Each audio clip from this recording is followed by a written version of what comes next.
प्रधानमंत्री और भारत रत्न स्वर्गीय अटल बिहारी वाजपेयी की 8वीं पुण्यतिथि पर देहरादून स्थित भाजपा प्रदेश कार्यालय में श्रद्धांजलि कार्यक्रम आयोजित किया गया। इस दौरान पार्टी पदाधिकारियों और कार्यकर्ताओं ने अटल जी के चित्र पर पुष्प अर्पित कर उन्हें श्रद्धासुमन अर्पित किए।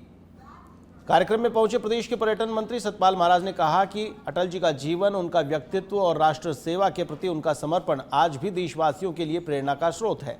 श्रद्धांजलि कार्यक्रम में भाजपा के वरिष्ठ नेता, पदाधिकारी और बड़ी संख्या में कार्यकर्ता मौजूद रहे।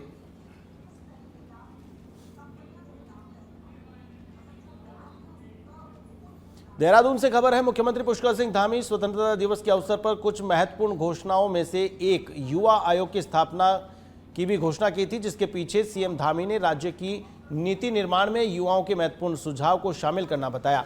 मुख्यमंत्री की इस घोषणा की युवा कल्याण परिषद के उपाध्यक्ष विनोद सुयाल ने भी सराहना की है। साथ ही उन्होंने सीएम धामी की इस घोषणा को बहुत महत्वपूर्ण बताते हुए इसके कार्य को लेकर कहा कि यह युवा आयोग एक संवैधानिक संस्था की तरह काम करेगा। उत्तराखंड राज्य में युवा कल्याण सलाहकार परिषद थी, जिसमें माननीय मुख्यमंत्री जी अध्यक्ष हैं, विभागीय मंत्री उसमें सह अध्यक्ष हैं और उसमें उपाध्यक्ष नामित है 2 लोग और अन्य उसमें परिषद के सदस्य हैं। मैं माननीय मुख्यमंत्री जी का आभार व्यक्त करना चाहता हूं कि उन्होंने बहुत युवाओं के हित में एक बहुत ही अच्छा निर्णय लिया है कि उन्होंने उत्तराखंड राज्य में युवा आयोग बनाने का निर्णय लिया है। युवा परिषद जहां उत्तराखंड। चक्राता से खबर है, त्यूनी के ट्यूटार के पास सड़क हादसा हुआ है। 200 मीटर गहरी खाई में एक पिकअप गिर गई। हादसे में एक की मौत, एक गंभीर घायल हुआ है। तो वहीं सूचना मिलते ही पुलिस मौके पर पहुंची है। एसडीआरएफ और त्यूनी पुलिस ने रेस्क्यू ऑपरेशन चलाया, तो वहीं पुलिस घटना की जांच में जुट गई है।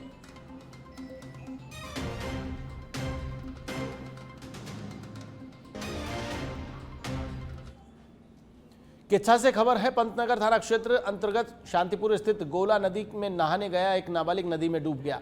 बताया जा रहा है कि पवन चौहान अपने 3 दोस्तों के साथ नदी में नहाने गया था। इसी दौरान वह गहरे पानी में डूब गया। सूचना मिलते ही पुलिस और प्रशासन की टीम मौके पर पहुंची। फिलहाल पुलिस मामले की जांच में जुटी हुई है।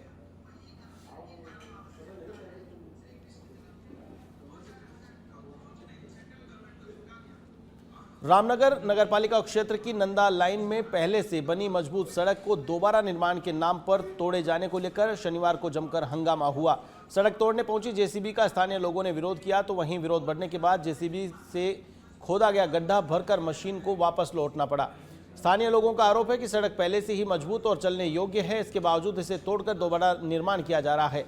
लोगों ने इसे सरकारी धन का दुरुपयोग बताते हुए काम रोकने की मांग की। स्थानीय निवासी नीरज अग्रवाल ने बताया कि करीब 10 लोगों के हस्ताक्षर वाला ज्ञापन भी तैयार किया गया है और अधिकारियों के सामने आपत्ति रखने की मांग की गई है। वहीं सभासद शिवी अग्रवाल ने कहा कि सड़क का सीमांकन और नाप जोख पहले ही हो चुकी है और टेंडर प्रक्रिया भी पूरी हो गई है। उन्होंने बताया कि सड़क का कार्य करीब 16-17 लाख रुपए का है। हालांकि जनता की मांग पर फिलहाल काम रोकने को लेकर अधिकारियों से बात करने की बात कही है।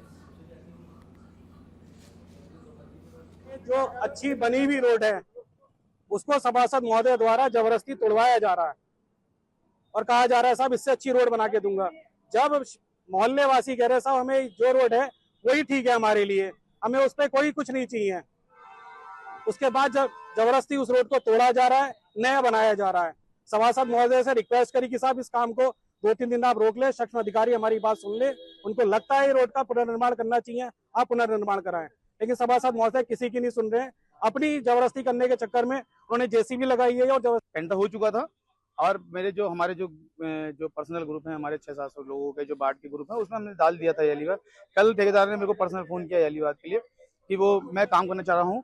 तो मैंने कहा अगर आपके पास वर्क ऑर्डर है तो मैं कौन रोकने वाला कौन हूँ आपको। और मैं इस वाली बात पे मैंने उससे यही कहा कि मेरा कोई इसमें वो नहीं है और जनता का चाहेगी काम होगा, जनता चाहेगी तो काम नहीं होगा। कितने की लागत की सड़क बन रही है भैया? ये लगभग ये इन्हें पता होगा ठेकेदार को, ये यहाँ ठेकेदार है सोमन जी, उनको पता होगा, कैलाश सिंह रावत के नाम से है।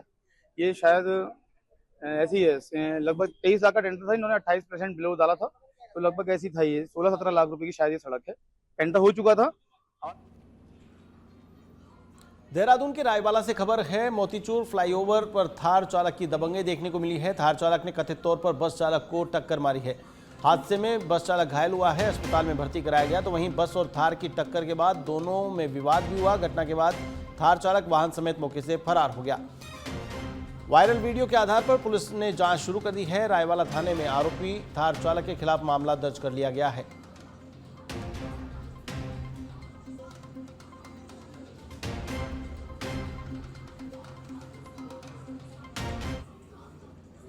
रामगढ़ में कांग्रेस प्रदेश नेतृत्व के आह्वान पर कांग्रेस कार्यकर्ताओं ने शुद्धि यज्ञ के खिलाफ प्रदर्शन किया। कांग्रेस कार्यालय से नगरपालिका तक जुलूस निकालकर कार्यकर्ताओं ने भाजपा के खिलाफ नारेबाजी की।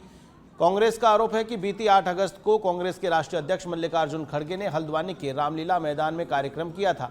खड़गे के कार्यक्रम के लौटने के बाद भाजपा कार्यकर्ताओं ने रामलीला मैदान की सफाई कर वहां शुद्धि यज्ञ किया। आपको बता दें कि पहले कांग्रेस का नगरपालिका परिसर में डॉक्टर भीमराव अंबेडकर की प्रतिमा के पास धरना देने का कार्यक्रम प्रस्तावित था, लेकिन बारिश के चलते इसे जुलूस और प्रदर्शन में तब्दील कर दिया गया। वहां पर यज्ञ हवन करके छुआछूत से प्रेरित होके जो वहां पे इन्होंने हवन किया गया वहां पर, और साफ उसको धुलवाया गया और साफ सुथरा किया गया, ये हमारे लिए जो है बहुत निंदनीय बात है कि उन्होंने इस अभी आज भी देश में इस समय जो है ये छुआछूत की जो है प्रक्रिया को उन्होंने अपनाया है, जो कि गलत है बिल्कुल और निंदनीय है। जो